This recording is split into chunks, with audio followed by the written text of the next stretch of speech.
Cette Cour constitutionnelle vient de prouver que même si tout le monde peut être corrompu, à un certain moment, la raison prime. C'est ça la raison. Et on peut dire que le Sénat des sages, des voyous sages, l'Assemblée des hommes sur brio, le gouvernement des gens à refaire, tous par terre. La Cour dit, vous montez, votre loi ici n'a même pas raison d'exister en RDC. Décryptage sur qui vous ment une poste, toujours la vérité. Félix-Antoine Tshisekedi, lors d'une rencontre avec la Sanko, les CC et les églises des réveils, se montre favorable au dialogue inclusif. D'ailleurs, à quelques jours seulement de la marche prévue par l'opposition, nous allons recevoir, mesdames et messieurs, dans cette émission, le décryptage sur Kivu Morning Post, le président provincial du PPRD, le parti cher à l'ancien président de la République, Joseph Kabila. Monsieur Ezekias Mouaya avec nous sur ce plateau. Bonjour et surtout bienvenue. Bonjour, monsieur le journaliste. Mais bonjour. vous commencez l'émission avec l'étonnement. Oh, oui, parce que, en fait, je reviens encore une fois après un moment suffisant. Mais aussi, c'est avec étonnement parce que la RDC est en train de traverser le moment qui ne devait plus lui arriver. La RDC était déjà sur un plan de décollage qu'on l'a remis par terre, je dois regretter. Lors de la récente émission, vous avez posé le dialogue comme une voie de sortie à la crise. Tshisekedi a proposé et revenu sur ces dialogues alors qu'il c'était difficile, impossible pour lui. Quelle lecture vous faites? Ça fait pratiquement, je crois, 2 ans, non, 4 ans, que Kamere, je crois, avait demandé à Tshisekedi de négocier. Ça fait plus de 5 ans que les députés provinciaux du Nord Kivu avaient demandé à Tshisekedi de négocier. À ce moment-là, on voulait négocier la récupération de la cité de Bunagana. Aucune perte à vie humaine, aucune perte en matériel n'était pas encore enregistrée. La RDC gagnait encore tout. Le président est son camp comment je vais les appeler, vous le savez. Ils ont refusé, ils ont taxé Kamere de Munyarwanda et tout celui-là qui parlait négociation, on l'appelait Munyarwanda. Comment aujourd'hui, par quel miracle, ça vient d'arriver que le président maintenant parle de négociation? Est-ce de bonne foi? Est-ce qu'il croit lui-même en ces assises qu'il veut convoquer? Je reviens sur le mot du cardinal. Tous les Congolais, les fils de ces pays vont se mettre ensemble dans un dialogue informant, inclusif, pour parler de la crise en RDC. Le cardinal est un père spirituel dans ce pays. C'est l'un des hommes de spirituels dans ce pays qui gère beaucoup d'âmes. Et le cardinal devrait faire très attention avec la stratégie de manipulation de Félix Tshisekedi. Vous savez que le cardinal, avec tout ce que lui doit comme un respect, il sort avec sa délégation de l'audience avec le chef de l'État. À sa sortie, il annonce, comme vous le dites, le dialogue. Alors qu'il n'est pas le porte-parole du gouvernement de Tshisekedi, il n'est pas aussi moins encore le porte-parole du gouvernement de Tshisekedi lui-même. Mouya a été à côté. Écoutez, et voilà justement, c'est vers là que je vais aller. Oui. Il finit son speech, le cardinal, il utilise le terme, je suis allé à l'école, je n'ai pas fait longtemps là-bas, mais il a dit un dialogue inclusif, c'est ce que vous venez d'annoncer, un dialogue inclusif des filles et des filles congolais. Mouya prend la parole après lui, dans une émission, il dit non, nous allons négocier avec les gens moins XY qui sont congolais, mais selon lui, tout celui-là qui n'a pas condamné le Rwanda ne participera pas au dialogue. Et lorsque Mouya a dit ça, il dit au cardinal qu'il a menti, non? Alors que nous croyons que le cardinal est celui qui dit la vérité. Alors je me dis, vous et moi, journalistes, et tous ceux qui nous écoutent, on peut se demander, qui ne connaît pas français entre le cardinal, l'homme le plus intellectuel de la RDC, avec toutes les langues qu'il connaît, avec tous les diplômes qu'il garde, est-ce qu'il peut s'être trompé du terme inclusif que Mouya avait corrigé? Ou alors c'est le cardinal qui va aller aux études pour apprendre la signification du mot inclusivité? Ou alors c'est Mouya qui va y aller? Or, Mouya, quand il dit quelque chose, il dit dans la peau même du président de la République.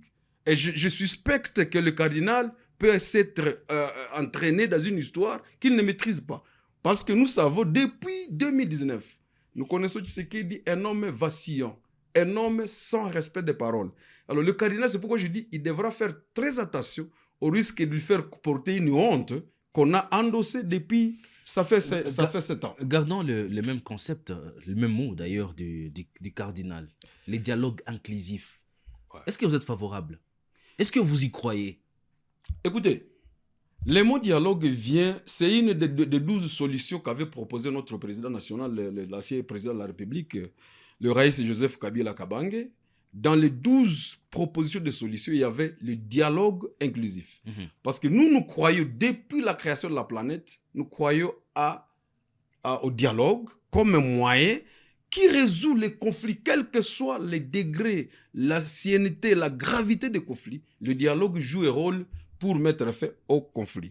Mais ici, il s'agit d'un dialogue qui vient de quelqu'un qui... Vous savez que nous sommes devant une situation nationale. Le chef de l'État, dans sa campagne, personnellement, devant micro, il a dit « Moi, je vais changer la Constitution. » Je voudrais savoir qui est celui-là qui m'interdira de faire ce travail. On va y revenir. Parce souffrez que je chute par là. Oui. Alors, le chef de l'État est dans cette campagne.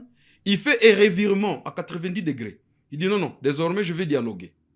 Vous comprenez? Bon, il va dialoguer pour chercher la révision de la Constitution ou le changement. Il va dialoguer pour faire quoi? Alors, l'objet même, la matière même du dialogue, selon le camp de Tshisekedi, fait encore doute, apporte encore des doutes, parce qu'on réalise que c'est lorsqu'on vient de faire un tour, on est allé en Angola, on apprend qu'on n'a pas été reçu ou on a été mal reçu, parce qu'on a compris que vous driblez les gens, pas moi. Je suis un président angolais, vous ne viendrez pas me dribbler toujours. On est allé au Burundi, on a même utilisé le président burundais, il a appelé les opposants, vous êtes témoins. Ils sont revenus, ils ont trouvé que c'était une perte de temps, c'était parce qu'il fallait annuler la marche, je crois, du 4. Alors, aujourd'hui, si on va vers cela, si on va vers un dialogue, on se dit, est-ce que ce n'est pas par la déception de ces pays de généraux qui nous ont... Est-ce que vous voulez insinuer que Tshisekedi veut gagner du temps? Mais gagner du temps, pourquoi? Vous le dites déjà. Vous le dites, c'est sa stratégie depuis 2019. Il fait tout pour gagner du temps. Il essaie un peu de distraire les gens. Et c'est la mauvaise des stratégies qu'il a utilisée. Parce que maintenant, cette stratégie, c'est celle qui vient de le rattraper. Il a dribblé l'Angola. C'est l'Angola qui avait été le premier facilitateur dans ce dossier avec le M23. Moi, je vous ai souvent dit que le M23 n'a de problème avec aucun Congolais. Le M23 a un problème avec son partenaire qu'il avait utilisé quand il n'était pas au pouvoir. On a utilisé le M23 contre nous, contre le cas de Kabila. Alors, quand on l'a utilisé, on prend le pouvoir et heureusement, Dieu faisait grâce, c'est eux qui prennent le pouvoir après Kabila. Et le M23 dit, messieurs, tu sais, notre convention, c'est comme ça qu'il les a invités à Kinshasa pour qu'ils discutent de leur convention. Mal gérer ces conventions, c'est ce qui fait que le M23 prenne les armes. Le M23 n'a pas d'autre agenda que ça. Je vous dis vrai, demandez au M23, c'est quoi? Nous revendiquons nos discussions, nos arrangements qu'on avait eus pendant qu'il fallait chasser Kabila. Alors, ce sont ces arrangements-là qu'il a toujours, par ces arrangements, il a toujours dribblé les gens. On a pris l'Angola comme donc la SADC, comme organisation qui devait gérer ces conflits depuis 2019. La SADC a finalement déposé. La SADC a envoyé des militaires ici. Les Sud-Africains avaient été pris ici par le M23. Les Malawi étaient ici. Il y avait suffisamment de militaires qui venaient de la SADC justement dans le cadre de ces relations de la RDC avec la SADC. Mais finalement, si l'Angola se retire, si l'Afrique décide de dire non, nous n'avons plus de... Si les Zimbabwe, tout le monde abandonne parce qu'on réalise que Tshisekedi était président dribbleur. Alors, entre-temps, il ignore qu'il dribble des militaires. Il est civil. L'Angola est géré par des militaires. Je ne sais pas, le Burundi, le Rwanda, l'Ouganda, le Soudan du Sud, la République du Congo, tous ceux qui nous entourent sont des militaires. Alors un civil n'aura pas de stratégie pendant longtemps de dribbler les militaires. Et c'est comme ça qu'ils se retirent, disent, voilà cet homme, il me prend comme des petits. On l'abandonne. Et quand il est abandonné, il avait quitté l'Angola pour aller créer Doha. Qui pouvait s'imaginer que les voisins veulent nous aider à arranger notre problème? On les dribble, on va à Doha. L'Angola ne devait que tirer les conséquences. Dans la démarche de la Sanko, des évêques et l'ECC également, les églises des réveils, il est prévu une rencontre entre Sanko et Joseph Kabila, d'ailleurs votre président, également Live 123. Je reviens sur ce que je disais au début. Est-ce que la Sanko a pris des précautions pour ne pas que cette fois-ci, elle soit dribblée. La Senghor a déjà eu mission dans ce pays, il n'y a même pas 2 ans. Je crois que c'était l'année passée. La Senghor a eu mission de rencontrer tous ses opposants. La Senghor est allée. La Senghor a rencontré tous les pays limitrophes de la RDC. La Senghor a fait la mission avec les CC. Kenya, Burundi, Tanzania, ils ont fait ça. Mais quand ils sont rentrés, l'UDPS les a appelés comment? Des politiciens arabes. Pourquoi? Parce qu'ils avaient demandé qu'il y ait dialogue. On les a appelés des politiciens... des politiciens arabes, justement. Parce qu'on voulait leur montrer que, d'ailleurs, certains de l'UDPS ont demandé à la Senghor de se convertir à un parti politique. Et lorsque on se moque de cette Senghor-là, parce qu'elle a demandé dialogue, maintenant on veut faire dialogue au recours à la Senghor. Qui peut croire à ça? Nous savons que ce pays aura la chance de sortir de cette crise par un dialogue.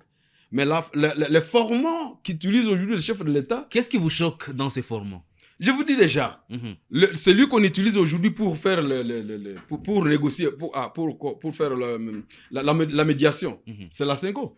La Senghor vient d'une autre mission qui s'est soldée. La Senghor, je vous dis, elle a fait le tour du monde, jusqu'en Italie. Mais à son retour, on a dit, vous êtes un parti politique. Et d'ailleurs, nous avons appris que le ministère de l'Intérieur voulait leur donner un arrêté comme parti politique. On a dit l'Église a fait un parti politique. Ça, c'est quelle moquerie. Alors, lorsque on recourt à cette Senghor-là, parce qu'on vient d'être humilié en Angola, au Burundi, à Doha, rien ne marche, aux États-Unis, des accords non exécutés, on s'est dit, on fait quoi de plus? Qu'est-ce qu'il nous reste à faire si ce n'est d'être sous les murs? Alors, on s'est dit, essayons un peu avec la Senghor comme sorte de pasteur, on va leur dire, pardonnez-nous, ils vont accepter. Mais en acceptant, je me demande, est-ce que la Senghor regarde dans les rétroviseurs ce qu'elle a subi comme humiliation après avoir trouvé dans tous les transports, dans tous les voyages qu'ils avaient réalisés, que l'UDPS crie sur la Senghor que ce sont des politiciens en robe. Ces soutanes-là sacrées, on les a appelés des robes et des politiciens. Si les dialogues devraient se tenir, où exactement, vous pensez? Là n'est pas le problème. Là n'est pas le problème, souffrez. Il n'y a pas de problème sur les lieux. Il y a des problèmes sur le contenu même de la matière à discuter. Qu'est-ce qu'on va discuter? Si on va dans le format Mouyaya, Mouyaya, ça veut dire le gouvernement, ça veut dire Tshisekedi. Le format Tshisekedi, c'est quoi? On négocie seulement avec celui qui a insulté le Rwanda. Or, le M23 n'insulte pas le Rwanda. Donc, le M23 ne participe pas au dialogue. Ça sera quelle sorte de dialogue? On va aller dans quelle solution? Je prends ça comme exemple. Si vous n'avez pas insulté le Rwanda, si vous n'avez pas dénoncé, c'est ça le terme, je crois, dénoncer ou citer le Rwanda comme agresseur. Bon, le M23 se reconnaît être celui qui se bat.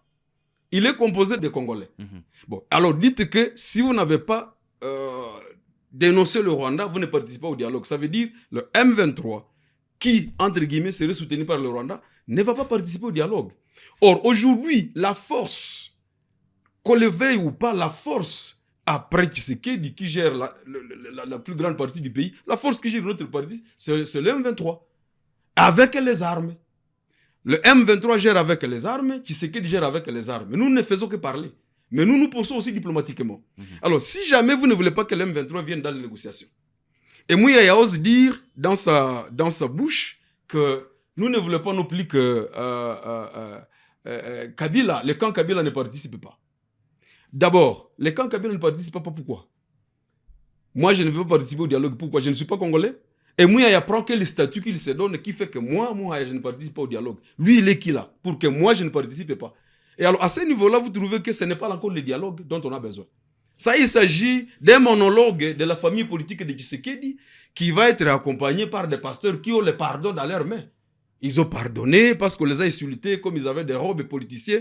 Et l'église catholique et les CC vont être transformés en parti politique selon l'UDPS.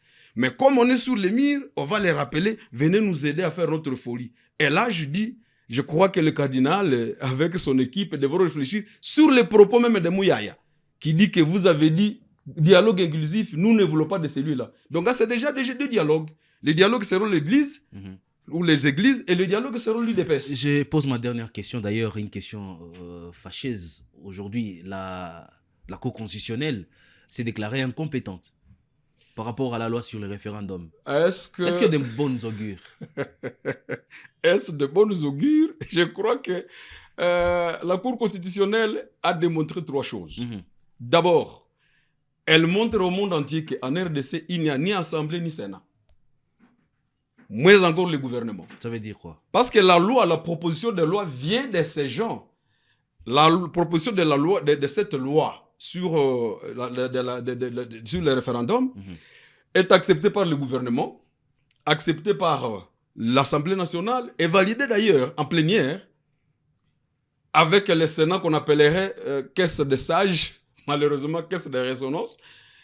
Tous ces gens-là, après l'avoir accepté, y compris le chef lui-même qui dit « Moi, personne ne m'interdira de réviser la Constitution ou de changer la Constitution. » Donc, toutes les institutions de la République, devant la Cour constitutionnelle, elle dit « Vous montez au Congolais. » Ça, c'est un. Donc, toutes les institutions sont de l'aventure d'accompagner Félix dans le péché. Vas-y, tu vois, tu peux changer la Constitution, alors que la Cour dit le moment n'est pas favorable, moins encore, l'opportunité n'est pas là. La Cour s'est interdit d'analyser les fonds. Il n'y a même pas de raison. Parce que justement, quand elle dit elle est incompétente, qui va être compétent de le faire? C'est la Cour suprême. Au-dessus d'elle, il n'y a plus personne qui peut interpréter cette légitimité. Donc, elle a trouvé que la loi référendaire est loin de passer, est même pas comparable à la Constitution. Elle vient d'un monde qui n'est pas congolais, cette loi-là. Et ils ont toujours humilié la Constitution qu'elle a été faite par Babaya. Mais voilà leur loi, la Cour constitutionnelle dit cette loi n'a pas de rapport avec la Constitution.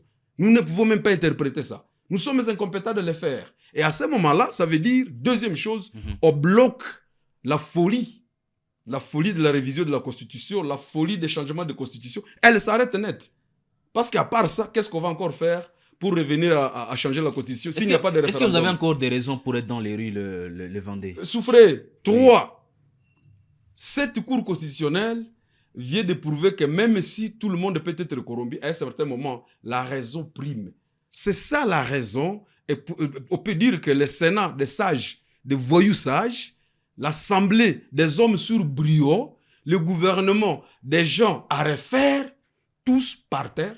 La Cour dit, vous montez, votre loi ici n'a même pas raison d'exister en RDC. Vous voulez parler des raisons d'être dans la rue. Le 22. Qu'est-ce qui a changé? Que la Cour constitutionnelle a Qu'est-ce qui a changé? Qu'est-ce qui a changé? Tshisekedi, finalement, la loi, on abandonne? Écoutez, on ne va pas dans la rue pour résoudre des lois. On va dans la rue parce que le pays est en difficulté. Les difficultés sont résolues. Est-ce qu'on a repris Goma? Est-ce qu'on a réunifié le pays? Est-ce que les tissus sociaux ont été recousus? Parce que jusque-là, je ne crois pas encore que le Moulouba va considérer que le Moussoli existe comme il met. Ce sont des choses comme ça. Alors, vous voulez croire qu'on va marcher parce qu'il y a eu la loi. Mais la loi, c'est dans les tiroirs. La souffrance, c'est dans la vie quotidienne. Nous voulons voir les changements dans notre quotidien. Et non pas dans la loi seulement. C'est pourquoi le 22, il faut marcher. Est-ce que vous pensez qu'en disant qu'il y aura dialogue, vous voulez aussi soutenir cette manœuvre dilatoire du pouvoir que dites-leur qu'il y aura dialogue et comme ça les gens dorment sur l'oreiller? Mais faites attention. Je vous apprends que jusque maintenant, nous ne savons pas nous sommes dans quelle république ici à Goma. Vous pensez qu'on est dans quelle république? Est-ce la république de Tshisekedi, de Baluba ou c'est la république de Nanga? Vous savez que nous avons le devoir de réunifier ce pays. C'est un devoir sacré. Monseigneur Katali Kopé à son âme disait, nos ancêtres nous ont légué ce pays uni, nous devons le léguer à nos progénitures unies. Et à partir du moment où Tshisekedi et son camp viennent diviser le pays, une portion pour Nanga, Nanga est président ici. Une portion pour Tshisekedi, Tshisekedi est président là-bas. Et nous sommes où?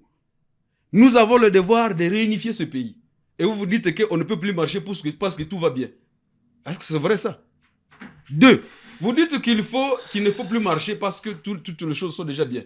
Est-ce que maintenant, vous vous imaginez que c'est mort, les gens qui sont en train de mourir, ça doit être ça. Vous imaginez qu'aujourd'hui, les militaires congolais, côté Nanga, les militaires congolais, côté Tshisekedi, ils ne peuvent pas se saluer, ils s'entrent dedans. Vous pensez que là, on peut dire que parce qu'il a parlé de négociation, comment vous voulez nous amener dans cette erreur de Tshisekedi qui pense qu'en disant dialogue, il faut cesser de marcher. Les 22, vous ne lâchez pas. La paix. On est là, on va marcher, on va soutenir, Nous avons des raisons profondes qu'il faut que nous devons marcher. Je vous donne les exemples. Le pays doit être réunifié. La folie du tribalisme doit être arrêtée. Et beaucoup d'autres choses comme ça. Merci, Donc, merci. nous allons marcher. Et je crois que les Congolais devront tenir. Voilà, nous avons poussé. L'orgueil est en train de descendre. On peut regretter seulement que ce qui allait se faire avant que les gens ne meurent va se faire après avoir tué des centaines de Ouazalendo ici dans la petite secte ici, après avoir tué des gens sur les lignes de front, après avoir pillé, saigné les pays, les caisses de l'État. Maintenant, on parle de dialogue, c'est regrettable, mais dit-on, mieux vaut tard que jamais. Les Congolais doivent tenir. Merci beaucoup, monsieur Ezekias Mouraya, président du PPRD au Nord Kivu, le parti cher à l'ancien président Joseph Kabila. Je voudrais corriger, je ne suis pas président, Oui. je suis le secrétaire exécutif provincial parce que le président est seul, c'est le président Joseph Kabila Kabange. Ah. Moi, je suis le secrétaire exécutif provincial. Et le président reste... Le président, c'est Joseph Kabila Kabange, il est national, mais entre-temps, c'est lui qui est l'homme de réunification. Et nous pensons que les choses vont réussir. Merci pour cette très bonne précision. Messieurs, dames, fin de cette émission, les décryptages. Vous avez compris, moi je vais dire une chose à la fin de cette émission. La République est éternelle et nous les individus, on va passer. Nous devons continuer à travailler pour que la République reste une et indivisible. Portez-vous bien.